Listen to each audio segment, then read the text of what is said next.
Bonjour à tous, bienvenue dans V8 le Mag, la mensuelle de l'actualité automobile détaillée par nos meilleurs chroniqueurs. Bruno Vandestick, bonjour. Bonjour Michel, bonjour tout le monde. Très bien, Thomas Dagonneau, bonjour. Bonjour à tous. Alors au programme de V8 le Mag, nous reviendrons sur le dernier duel Audi Toyota, mais également sur les 24 heures du Mans avec un magnifique cadeau pour Noël. Nous recevrons Philippe Bourget, directeur de Clara Automobile Peugeot, pour nous parler de rallye. C'est une surprise. Nous parlerons moto avec les nouveautés du Salon de Milan. Nous recevrons un deuxième invité, Emmanuel Beaufils, qui est collectionneur, restaurateur, fabricant automobile, passionné de Lotus. Et enfin, nous présenterons les nouveaux modèles Dacia. Auto, moto, c'est V8 le Mag, et c'est parti.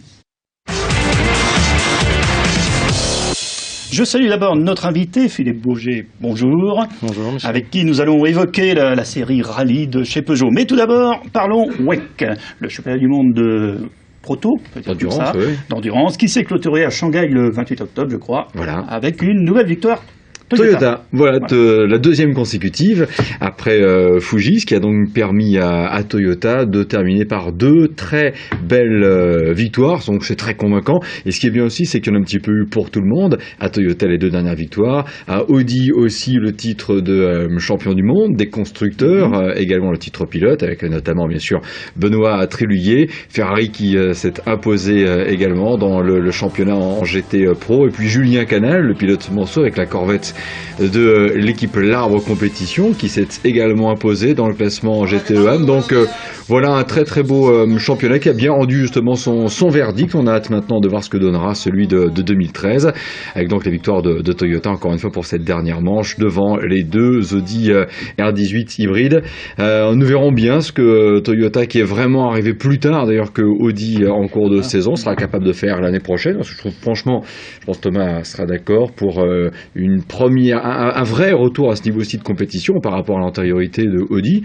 Oui, Toyota a réalisé une belle performance. Oui, complètement. Et puis en vue de ce qui s'était passé sur les 24 heures du Mans, en plus, c'est carrément une belle victoire et montrer qu'ils sont présents et qu'ils peuvent être des challengers pour Audi l'année prochaine.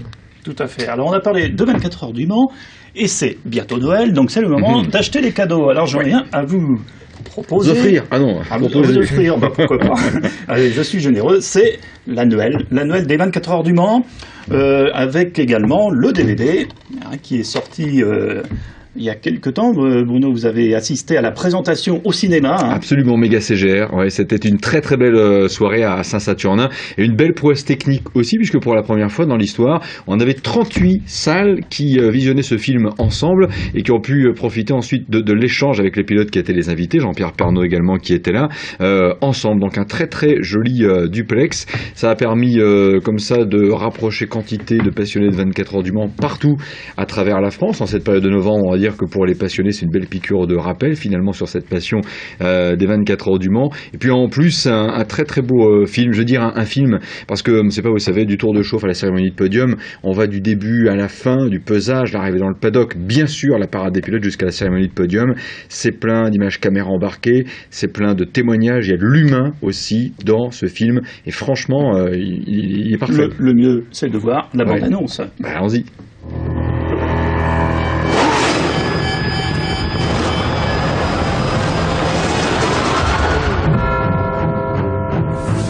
Dans les coulisses de la plus grande course du monde. Pendant 24 heures, chaque témoignage est une histoire à part entière. Chaque seconde est une nouvelle émotion. Chaque événement peut tout changer. Pendant 2 tours d'horloge, le rêve peut devenir réalité ou tourner au cauchemar la minute suivante. Dans une épreuve où les hommes et les machines cherchent leurs limites, l'histoire s'écrit à chaque virage.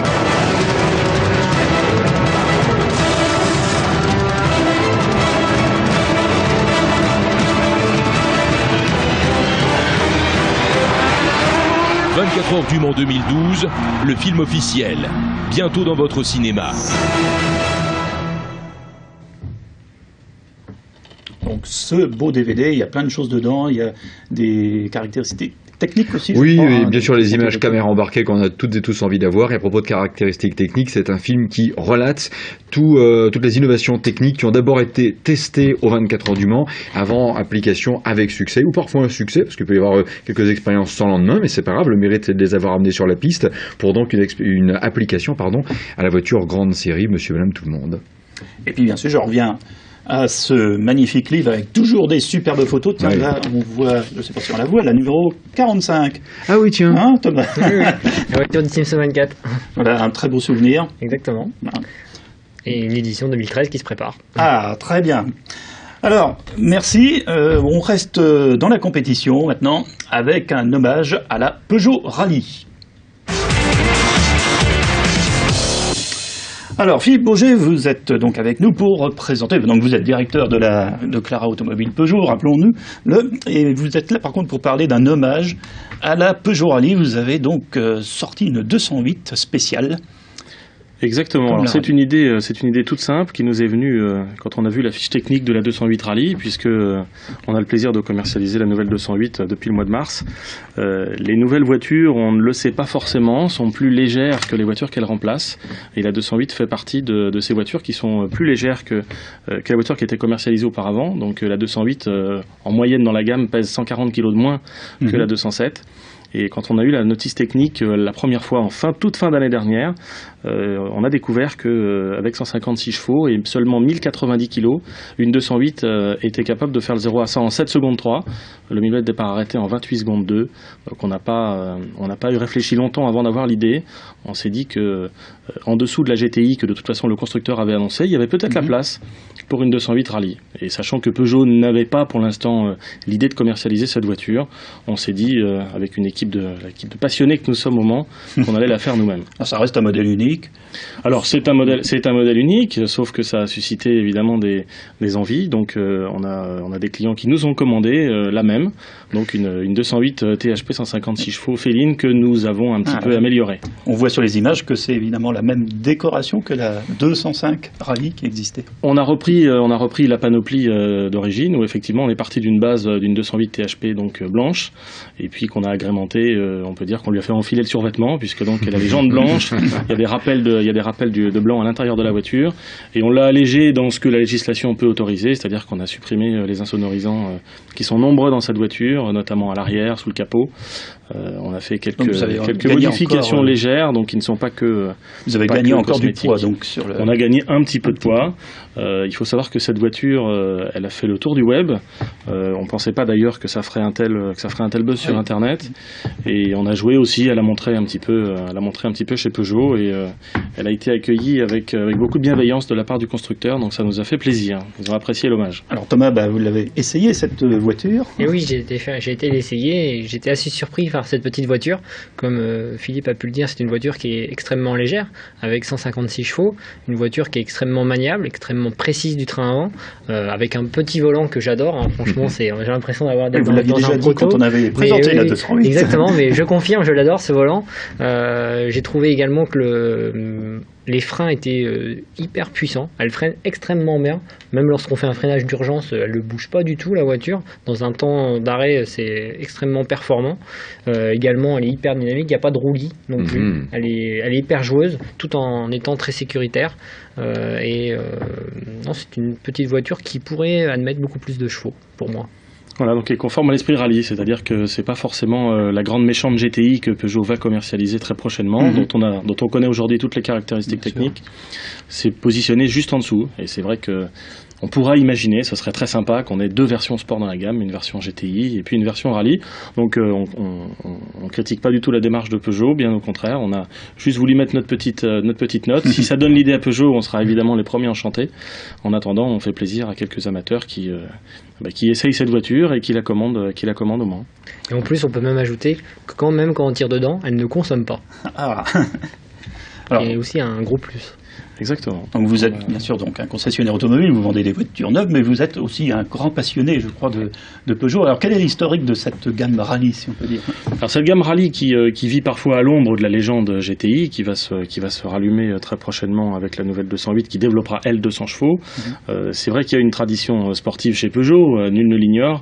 Elle a commencé pour l'appellation rallye qui nous intéresse aujourd'hui par la 205, où on se souvient de ces 205 blanches particulièrement légères, puisqu'à l'époque elle faisait 780 kg, donc on est 300 kg de moins que la 208 d'aujourd'hui, avec des carburateurs double corps dont on sait que certains mécaniciens avaient parfois du mal à les régler. C'est une voiture qui est assez exigeante, assez pointue, mais en même temps extrêmement ludique, avec des sensations de conduite qui sont très pures, un peu l'antithèse de certaines voitures aujourd'hui qui sont devenues lourdes, avec des aides électroniques, avec des directions pas forcément très directes, des ressentis de châssis pas forcément très jouissives, et on retrouve, Thomas l'a très bien dit tout à l'heure, des sensations, même avec une voiture plus lourde, on retrouve un peu les sensations pures qu'on avait dans ces 205 rallye, puis dans la 106 rallye, qui a pris la relève en 93. Alors justement, commençons par la 106. Je vous propose de la revoir avec un collectionneur sartois, Rémi Longombardi, qui vous présente sa voiture. C'est un rêve de gosse. Quand la voiture est sortie, j'avais 7-8 ans. C'est une voiture qui m'a toujours plu par son look, par le fait qu'elle était basique, etc. Et j'ai eu l'occasion d'en retrouver une d'origine et en bon état donc au mois de mai. Content et puis surtout ravi de retrouver cette âme-là de petite sportive. Alors cette 106 est équipée d'un moteur 1,6 litre injection qui développe 105 chevaux. Alors 105 chevaux, ça peut paraître léger. Vis-à-vis des 820 kg de la voiture, c'est relativement intéressant. Bonne sensation, voilà, exactement. Bonne sensation, agréable. Un autre collectionneur, alors ça a été coupé un petit peu vif, mais c'est pas grave, sur la 205 justement. Alors vous savez qu'il y a un club assez connu en France, 205 GTI Club de France, et donc il y a une douzaine, je crois, d'adeptes dans la Sarthe, et notamment Mathieu Livet qui vous présente ce coup-ci la 205 Rallye. Mes parents ont toujours eu des Peugeot, donc je suis toujours fidèle aussi moi à la marque Peugeot. Et c'est sur le tard que vous avez décidé de vous inscrire au club? Oui, j'ai rencontré le club il y a 2 ans. Donc il y a eu un très bon feeling avec le club, donc je me suis mis à la recherche d'une 205 GTI pour commencer, donc il y a 2 ans. Et après, il y a moins d'un an maintenant, j'ai acheté une rallye pour le côté rare, collector. Donc je suis un grand nostalgique de la création de Peugeot Talbot Sport à l'époque de Jean Todt, avec la 205 Turbo 16 qui est un très grand palmarès, avec Harry Vatanen à son volant, toute cette époque. C'est une base de moteur TU avec une culasse inédite préparée par Danielson, un préparateur français, gavé par 2 carburateurs double corps diamètre 40. Donc c'est un 1300 qui nous sort 103 chevaux, ce qui est un rapport litre-chevaux assez important encore dans le coup actuellement. Comment on prend soin d'une voiture comme ça? Bah déjà, vu son âge, on accouche pas dehors, elle est dans un garage sous une bâche et on la sort pas forcément quand il pleut, des choses comme ça quoi. On la bichonne, quand il y a un petit bruit ou une petite fuite, on y regarde tout de suite quoi. Il y a également un club de 205 rallye. Voilà, moi je veux pas de querelle de clocher, il y a plein d'amateurs de Peugeot qu'on trouve sur internet, il y a beaucoup de passionnés effectivement de 205 rallye, de 106 rallye, et il y a le club 205 GTI qui est aussi très actif, donc on les salue tous. Bah, c'est très bien. Bruno, vous aviez roulé en 205? Non, j'étais une marque concurrente à ce moment-là, je peux pas le dire. Non, pas trop jeune, mais enfin si, trop jeune par rapport à la 205, si. Voilà. Merci Philippe Bourget pour toutes ces évocations. On passe maintenant aux 2 roues avec le salon de la moto. Un salon qui s'est tenu la semaine dernière à Milan, c'est l'ECMA 2012, un petit aperçu avec 2-3 nouveautés qui ont retenu toute mon attention.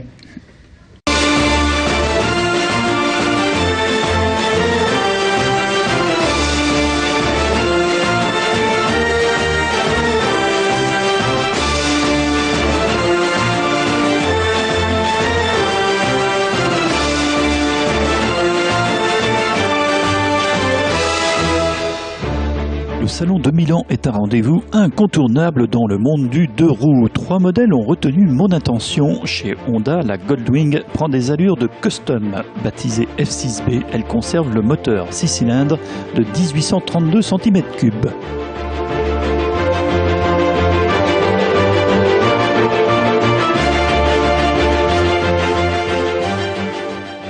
Du plus petit, mais toujours chez Honda, le SH125 à grande roue est le scooter le plus vendu en Europe. Un modèle du genre, très économique, il est doté d'un système stop and start.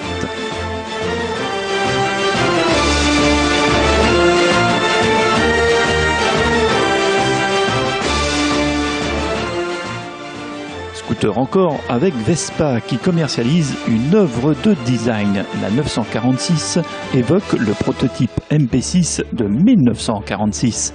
Tout en acier et aluminium, ce 125 sera commercialisé en 2013. C'est magnifique, mais ce sera cher. On parle de 9 000 €.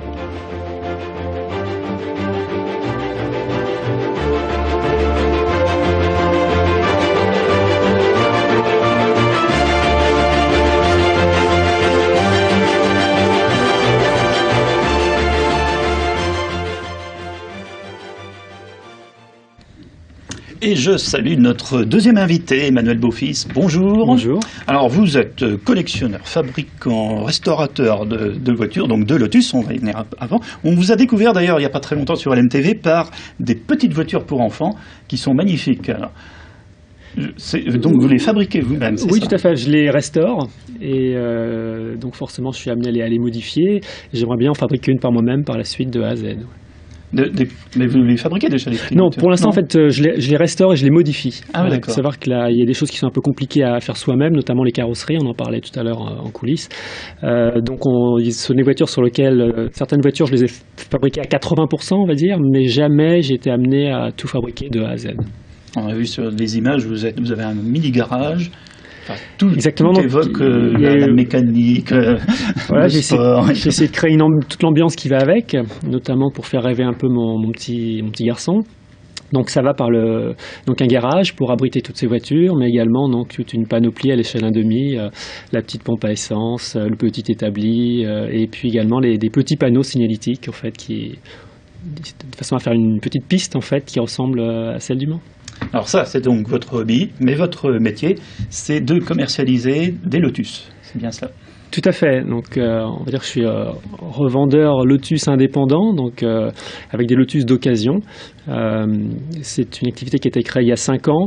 Il y a de plus en plus de revendeurs spécialistes indépendants. Il n'y avait pas du tout il y a 5 ans, alors qu'il y en avait déjà beaucoup en Angleterre. Et donc voilà. Donc vous avez quelle gamme actuellement? En fait, la gamme sur laquelle on travaille, c'est une gamme des Lotus Elise et Exige. Donc principalement des voitures des années 96 en fait à nos jours. Donc c'est vraiment une niche très spécialisée sur ce type de modèle. C'est d'ailleurs ce modèle qui a été très populaire, qui a relancé la marque et pour lequel donc on a forcément une clientèle. Lotus, c'est donc une voiture pour passionnés. La marque est très connue, mais c'est très abordable tout de même. Tout à fait, c'est une voiture qui est abordable à plusieurs niveaux. Bon, au niveau financier, on a des voitures qui commencent à 15 000 €, mais également au niveau de l'entretien. C'est des voitures qui sont vraiment dans l'air du temps parce qu'elles consomment peu, elles ont un entretien qui est facile à faire. Également, ce sont des voitures qui sont faciles à appréhender au niveau pilotage, puisque ce sont des voitures qui sont légères. Dans l'air du temps également, puisque ce sont des voitures qui donnent des sensations sans forcément aller très vite. Or, c'est exactement ce que l'on recherche actuellement, de ne pas trop consommer, de ne pas aller trop vite sur route ouverte, de pouvoir de temps en temps aller sur le circuit et de pouvoir entretenir un véhicule qui ne va pas vous demander d'aller chez votre banquier régulièrement. Thomas, Bruno, vous avez déjà roulé sur des Lotus?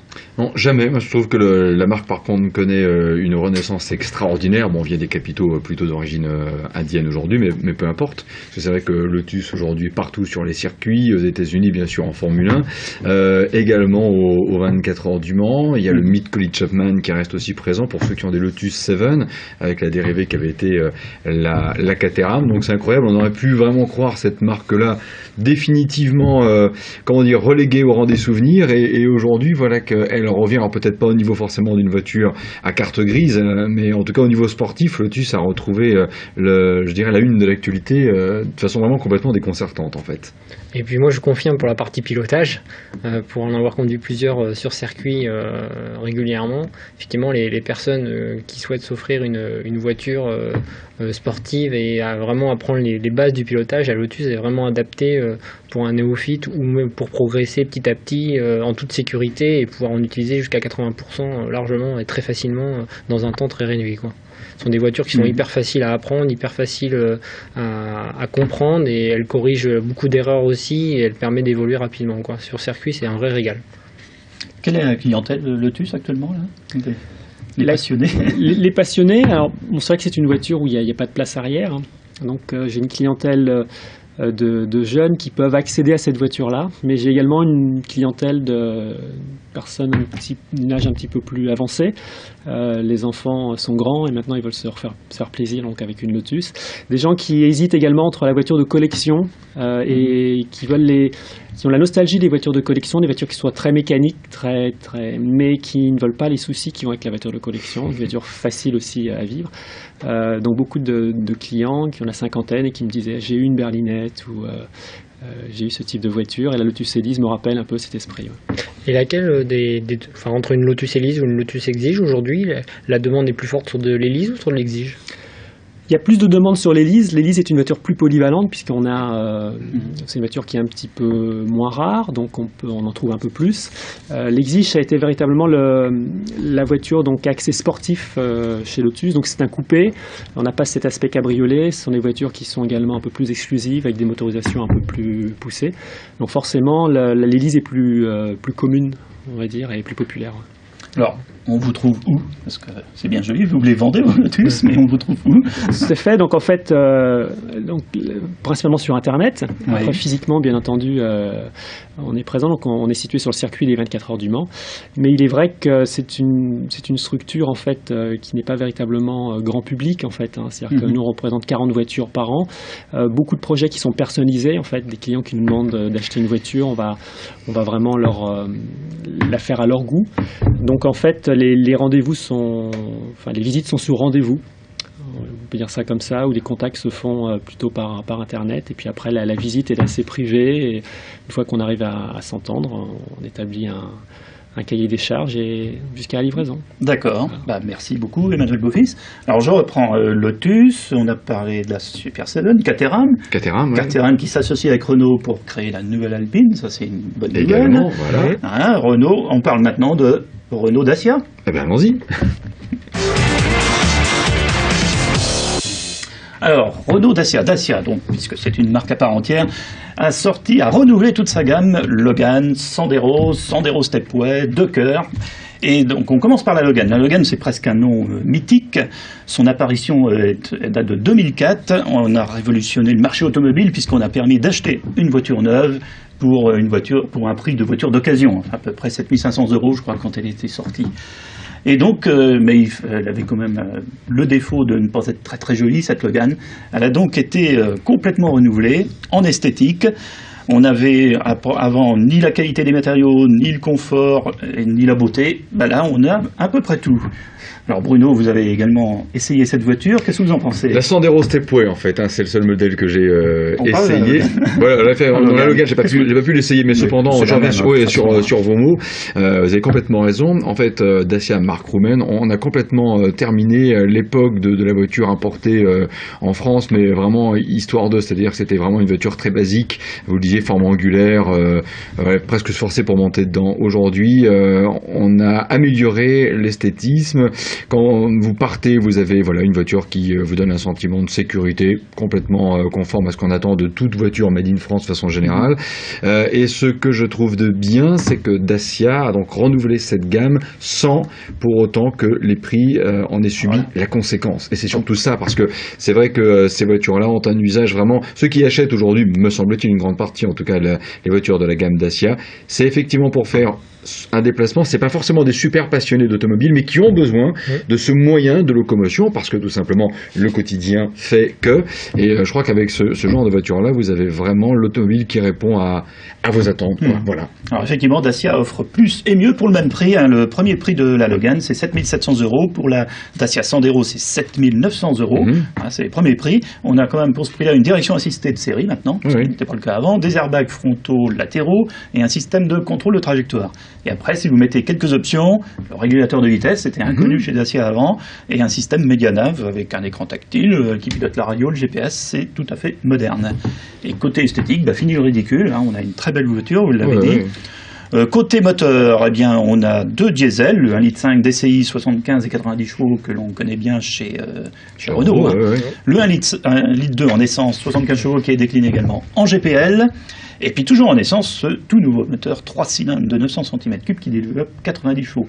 Et comme je suis un peu anti-diesel, je trouve que ce moteur, il est parfait, économique. Non mais ils ont énormément progressé en matière de sobriété et vous l'avez dit, ça reste quand même l'une des très très rares marques à proposer des véhicules GPL de série. Parce qu'aujourd'hui, c'est vrai qu'aller trouver des Peugeot, Renault, Citroën GPL, faut dire que c'est devenu marginal. Et Dacia continue de jouer la carte du GPL. Voilà, bande d'entendeurs, salut pour ceux qui sont effectivement tentés. Je crois que ça paraît bien, c'est vrai qu'on pourrait se poser, faire une enquête, pourquoi le GPL n'a-t-il pas plus percé que cela. Je pense pas que la raison soit dans les parkings souterrains avec la fameuse valve pour éviter les explosions. Ça, à mon avis, c'était des cas marginaux et largement anciens. Mais c'est vrai, pourquoi le GPL ne mord-il pas plus Il y a moins d'avantages aussi. Alors on a vu sur les images également la version Docker qui remplace un peu le break, parce qu'il n'y a plus de Logan MCV qui avait quand même été un beau succès commercial. C'est un Docker, et là on revoit la Sandero, et vous avez essayé la Stepway. Oui, absolument. Une version un peu touche-main, baroudeuse. Tout à fait, mais très très sympathique aussi, avec une bonne finition aussi à l'intérieur, et un gros progrès au niveau de l'acoustique. C'est-à-dire que franchement, avant, il fallait pas élever la voix pour comment ? Non, là, on confirme bien effectivement que l'environnement sonore est maîtrisé, les plastiques renforcés, pas tapageur pour autant, effectivement, en fonction du niveau d'équipement, le système Medianav, l'ordinateur de bord aussi qui est là. Donc voilà un très bon véhicule. Eh bien, V8 Le Mag se termine. Merci à nos invités, Philippe Boger et Emmanuel Beaufils, d'avoir participé à cette émission. Merci à nos chroniqueurs excellents, comme d'habitude, Bruno et Thomas. Merci à toute l'équipe technique qui réalise cette émission. Et merci à nos chers et fidèles téléspectateurs. Prochain rendez-vous, le dernier V8 Le Mag de l'année 2012. Ce sera vendredi 21 décembre à 20h. Bonne route. À bientôt.